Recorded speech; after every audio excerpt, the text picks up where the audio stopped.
Chew on it. Okay. So let me ask it one more time. I'll slow it down for you. Yeah.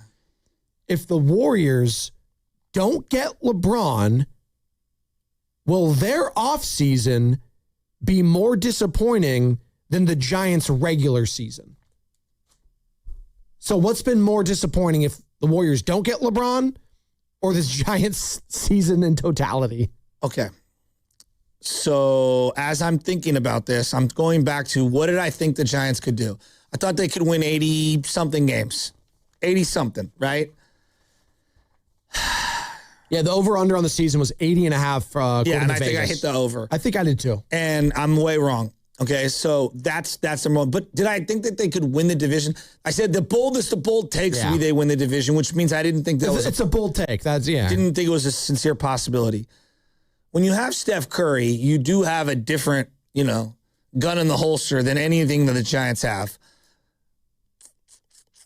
But I kind of thought they had a chance at LeBron already.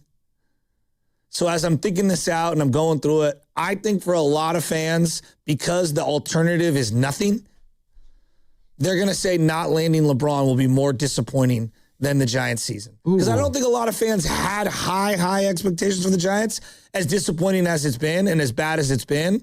But I think we're now allowing ourselves to believe that LeBron can be here. Yeah. And so not landing him, I think, would be a big disappointment. The moment that Shams sent out the tweet that, hey, LeBron's not going back to the Lakers, and the Warriors are expected to pursue not only him, but Anthony Davis to form a new Big Four.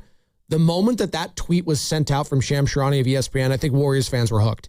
They were hooked. And they're saying, if this doesn't happen now, I'm going to be disappointed. Because if Shams is saying it, then it's a possibility. Whether we want to believe that or not, Joe, fans will believe that is a possibility.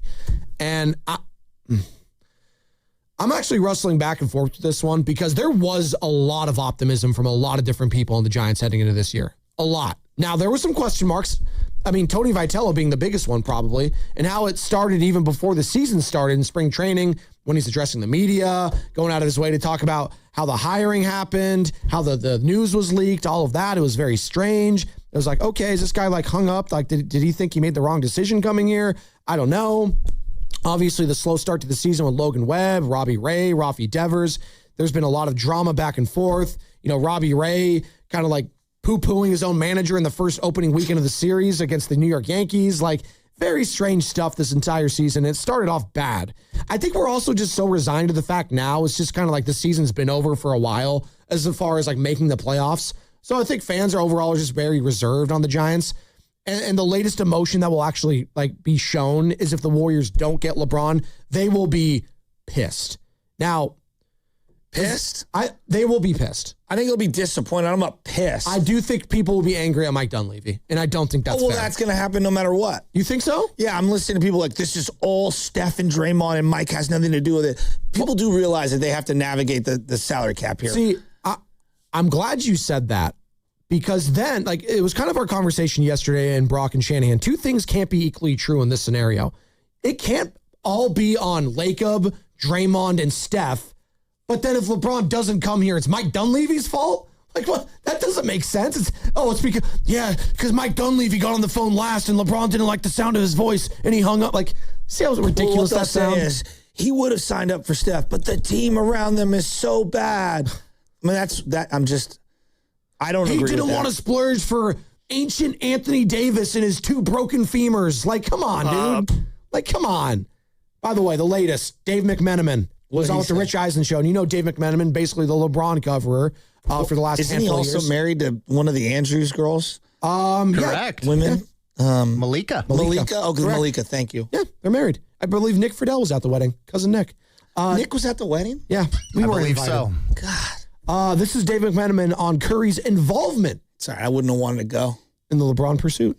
Speaking to people who've covered Steph for a long time, they said over the last few weeks, the way Steph has handled this is a complete departure from how he's been willingly involving himself in free agency pursuits by the Golden State organization in the past. To me, that is some sort of indicator that there's true interest, obviously, in Steph joining up with LeBron, but probably because he feels that there's some sort of chance of it happening. And of course, we have to connect the dots between Steph and Draymond. And Steph either planning messages with Draymond when he goes on vacation with LeBron or just staying in communication with what Draymond's hearing from LeBron. Again, that's another intriguing team. And Shams also has reported that Donovan Mitchell of the Cavs has been taking up kind of the mantle for the Cavs organization as the player that's been in LeBron's ear. So again, as we keep going through weeks and days, none of those 4 teams, to my understanding, have fallen off as a team that still looks at LeBron as a realistic possibility of joining them next year. Hey, the Warriors haven't fallen off, guys. Joe, dear God, if you're out there and you can hear me, can we just put this to an end somewhere, somehow? When do you think it's going to end? Never. It's never going to end. No, like people are starting to say like they think it's going to be this weekend. But now I'm thinking it's going to be August. It's never going to end. It's going to be August, guys. What's he waiting on? He likes it. I think you're right all along, Joe. Think? Joe, I think you're right all along. He just likes the attention. No, of course I was right all along. Oh, of course. course Way to be humble. right. There you go. Well, I mean, look, Joe. LeBron is many things. At the top of it, egomaniac is one of them. Well, he just is. Like, he can be one of the greatest players of all time. He's also a narcissist and an egomaniac. Look, it takes one to know one. I can identify one from a mile away. I probably am one. We're up against it, but I do want to know. Right? I mean, I get it. If the Warriors don't land LeBron James, what is the proper emotion to have about it?